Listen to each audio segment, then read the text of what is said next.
How do Buddhists view military service? This is interesting because it actually relates to the monk question, I think, or the answer does. Because the word military service has come to mean so many different things, right? You don't have to necessarily kill people to be in the military. Military can stop floods, for example, right? If the military is put to use stopping floods, that's a great thing. You took away all the weapons from the military, took away all of their weapons, and gave them shovels and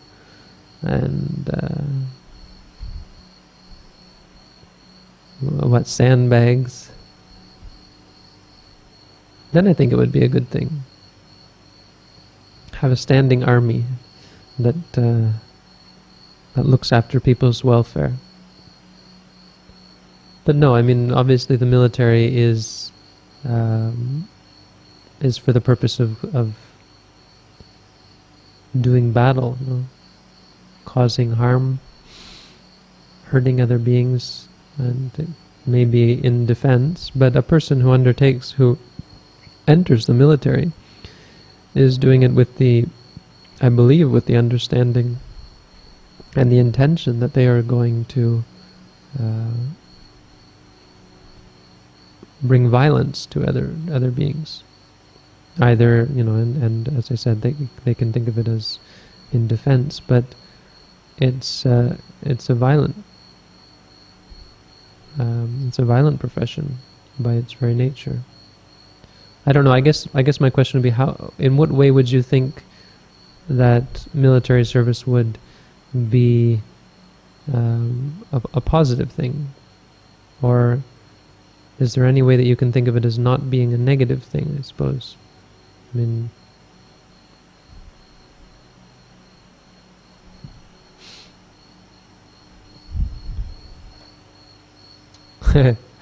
okay.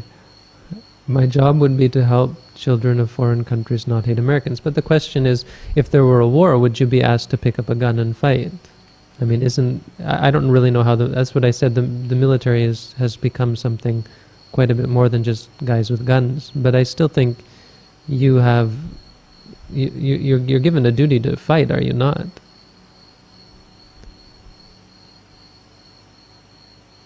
There are many issues here, because I know that being in the American military, for example, can be a great way, theoretically, to help people. You're given a salary, you're given a lot of equipment and resources.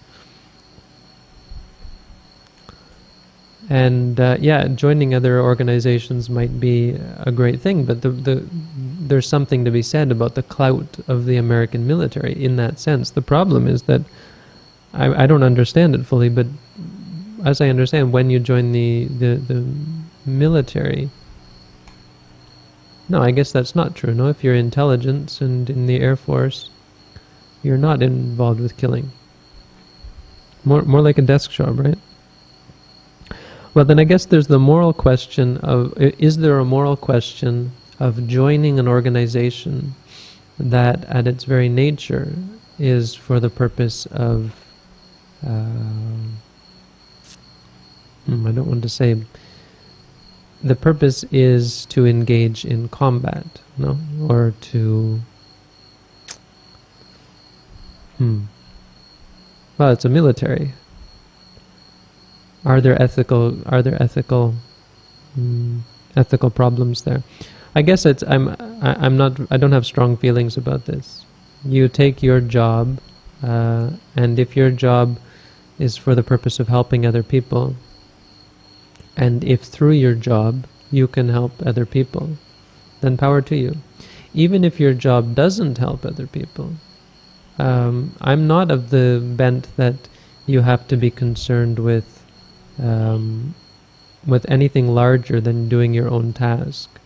And I know people are, and there's a lot of people who have this social conscience that they feel like they shouldn't work for an organization. This is the same debate about vegetarianism, right? You can't eat meat because you're contributing to the killing of animals. You can't use Gillette razors because you're contributing to the cruelty towards animals. You can't buy certain stocks, you can't buy certain products, you can't, don't buy Nike, don't buy this, don't buy that. These sort of things. And I don't buy it. It seems that the Buddha didn't buy it.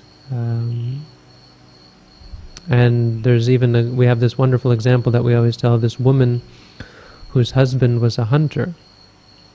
When she was young, she went to practice meditation, listened to the Buddha's teaching, and became a sotapanna, which means she was she was in a sense enlightened. And then she got married, because in India they often were, their marriage would have been decided for them. So she was married off to this man who was a hunter. And every day she would clean his traps, clean the blood and the guts and whatever, the hair off of these traps, and put them out on the table for him. And every day he would go out and kill animals. And so they asked, how is this possible that she can do this? And the Buddha said it's because, he said, it's like if your hand has no cut. If you have no wound on your hand, you can handle poison. But if you have a wound on your hand, you can't handle poison. He says a little more poetically than that.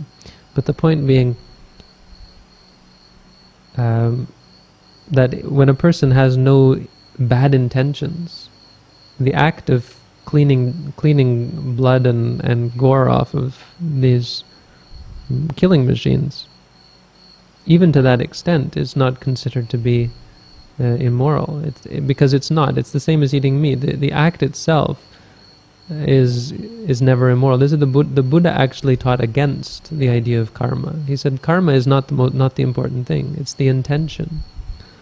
So if the woman is intending, oh, here I'm helping my husband, making him happy, and doing my job. If I don't, he might beat me, kind of thing. That might have had a part in it, because there's some horrible things that go on out there.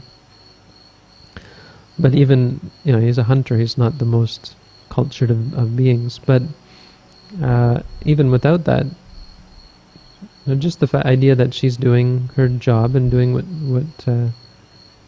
is her way. And for a person who eats meat, they're just eating the food in order to gain the benefit. This is in line, I think, this is certainly in line with my understanding of the Buddha's teaching, because we're dealing in terms of experience.